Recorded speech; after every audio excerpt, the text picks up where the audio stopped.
Welcome to Robert Kiyosaki's The Business of the 21st Century. Robert Kiyosaki is recognized internationally as one of today's leading financial experts. The author of the best-selling Rich Dad, Poor Dad, his books have been translated into 51 languages in 109 countries and sold more than 28 million copies worldwide. Robert has spent his life educating people on how to attain financial freedom.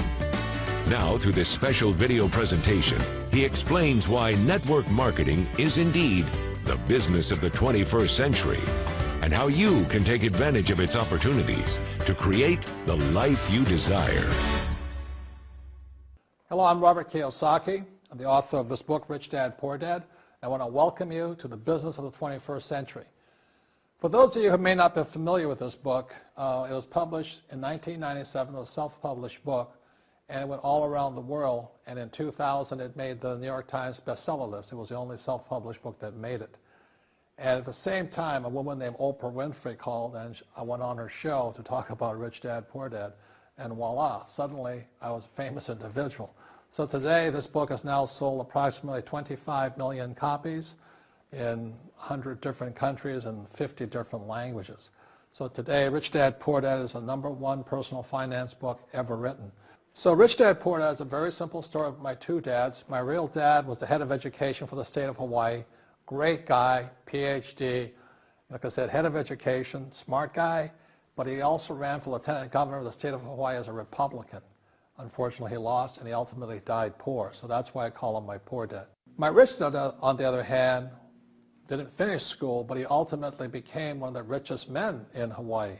So he was my best friend's father, and starting when I was just the age of 9, my rich dad began teaching me about money and business and why the rich are getting richer and why there's this big gap between the rich and everybody else today. So Rich Dad is a very simple, true story about two fathers, Rich Dad and Poor Dad, tell their two sons about money. And it was my poor dad always said, go to school, get a job, work hard, and all that stuff. And my rich dad says, you'll never get rich doing that. You'll never be a free man. So that's kind of the differences. But if I would show you a diagram of the differences here, is that in financial education, this is very simply the difference. Because there's no financial education in our school, most people do not understand financial statements. So this here is income, expense, assets, and liabilities. And the reason my poor dad was poor, it was very simple. Because he couldn't read a financial statement because he don't have financial education in school. He was financially illiterate, although a PhD. And my poor dad always said, our house is an asset. And my rich dad said, your father may be well educated, but he can't tell assets from liabilities. So very simply, my rich dad said to me, assets, whether you work or not, put money in your pocket. So when a banker looks at your financial statement, the banker looks at this and says, oh, you have assets and you're putting money in your pocket. And if you look at your house, it's really a liability because every month it takes money from your pocket. Now I can hear people say, well, it's, I don't have any debt on it, but still every month you have insurance, you have upkeep and expenses to it. So very simply, the reason I'm a rich man today was I knew the difference between assets and liabilities. And I get richer and richer because every year I add more assets to my balance sheet here. And so that's one of the biggest differences. And as my rich dad often said to me, he says, son, my banker has never asked me for my report card. My banker wants to see my financial statement because it's your financial statement that shows how high your financial IQ is. How smart are you with money? If you're very smart with money, the banker will give you as much money as you want because you know how to make money with money. If you're not very smart about money, all the banker will give you is a credit card and a home loan. So those are some of the differences between my rich dad and my poor dad. And if you stay tuned, you'll find out how you too can create assets instead of liabilities. Because if you're going to survive in the 21st century, you need more assets than liabilities. The next thing I want to cover with you is one of the most important lessons my rich dad gave me. And it was called the cash flow quadrant. And what my rich dad explained to me is that there's 4 people in business. One are E's, employees. S stands for small business, self-employed, or specialist. B stands for big business, and I stands for investor. And the thing of note here is that most people who go to school are programmed for the E and the S side. For example, it was my poor dad who always said to me, son, go to school so you can get a nice, safe, secure job. And so my poor dad wanted me to be an employee. And since the time I was a kid, get a safe, secure job, steady paycheck, and benefits. Okay? I didn't want to be an employee. And I said, Mom and Dad, I want to be a rich man. And I fight with my dad. So my mother finally said, son, if you want to be rich, my mother was a registered nurse. And she said, if you want to be rich, the richest people I know are doctors. So my mom wanted me to come over here, be a specialist or a small business person. I said, there's only one problem with that, Mom. Doctors are really smart. And she says, you got a good point there. I'm not going to be a doctor. So I went to school. I have a Bachelor of Science degree. I can drive ships and I can fly planes. I flew for the Marine Corps. But I've never used any of that education because I wanted to become a business owner. So it was my rich dad who basically said to me, become a business owner and learn to be a professional investor.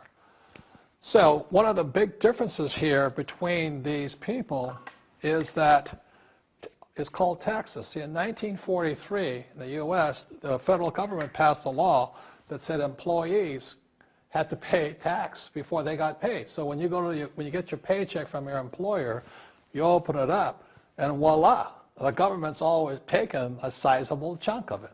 And the harder you work and the more money you make, the more money they take from you. So that's why it's not that good to be an employee, because you can never get ahead, because the more you work, more money you make, the greater they pay in taxes. Now, the doctors, the lawyers, and attorneys, accountants were all laughing, saying, oh, these guys, they're getting paying a lot of taxes. So naturally, the federal government changed the laws again. So in 1986 in the U.S., a thing called the 86 Tax Reform Act, and it basically took a lot of the benefits away from people who are self-employed, small business, doctors, and lawyers. So today in America, unfortunately, these guys pay the highest percentage in taxes. It is tragic. And a lot of people think they're investors, but what they're really doing is they're just giving their money to people like mutual funds, companies, and all that. So they're investing, but they're not really investors. See, the big tax breaks are on this side. The laws are pretty tight here, but this area is very, very gray. So by being a business owner on the right-hand side of the quadrant, you can make a lot more money and pay a smaller percentage of taxes legally. And the key word is legally. In the investor quadrant, it is possible to make millions of dollars and pay 0% taxes legally. But you've got to know the difference. So one of the beauties of business for the 21st century is it allows people to make the transition from the E and the S side to the B side especially. And so you can become a big business owner. And the difference between S and a B, small business and big business, is most of these guys can't quit working. Most small business owners, if they stop working for more than a month, the business collapses. They don't really have a business. Most of these people own a job. So the beauty of business for the 21st century, it allows these people to make the transition to the B side so that you don't have to keep working hard for money, and the money can actually come in passively. Then once you have your business up and running, then I always recommend you then begin investing with your excess cash, paying less and less in taxes. And that's the reason the rich are getting richer. In this section, I want to talk to you about a different kind of quadrant. Years ago, I found out there was 4 kinds of people in the world. One type are people who must be right. These people know all the right answers. They went to school. They know everything. You can't tell them anything. This is not a good business for them because their minds are too set. Another kind of person is a person who must be comfortable. The house could be on fire, but they're still watching TV, eating a hot dog, watching what's going on in the world. These people are toast because the world economy is not coming back. The world economy has moved on. And people who need to be comfortable will probably be left behind. So the people who need to be comfortable, you probably shouldn't talk to them because you only make them uncomfortable. And they're probably not going to make the move because number one priority is being comfortable. Another kind of person is a person who must be liked. They want to please everybody. this is probably not the business for them either, because they want somebody else's approval. They want to be the good little boy or girl saying, I did the right thing, didn't I? You like me, don't you? And so they'll probably not be successful in the 21st century because they'll probably want to be liked by people who have to be right, and people want to be comfortable. All right, good, be comfortable. All right, you're very right. That's probably being liked. But the business for the people of the 21st century are people who must win. And that's where I am at. One of the best things I was taught in the Marine Corps and at military school is not how many times you get knocked down, it's how many times you stand up. When somebody knocks you back, what do? Oh, you hurt my feelings? You'll probably not be successful. The world will probably pass you by. Because as I said, the world economy is moved on. It's not coming back. So winners will win. But winning takes sacrifice. Success takes sacrifice. And these are the people who will do best in business of the 21st century. So when you're talking to people, about this business, you have to look at them and ask yourself, is this person really just going to be liked and they'll tell you what you want to hear? Or they're going to argue with you because they know all the right answers? Or they're going to get very upset with you if we're disturbing them? So what you're looking for in the network marketing business are people who want to win. People who know the economy has moved on.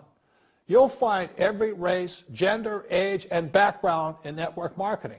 But what they really want to do is they want to win.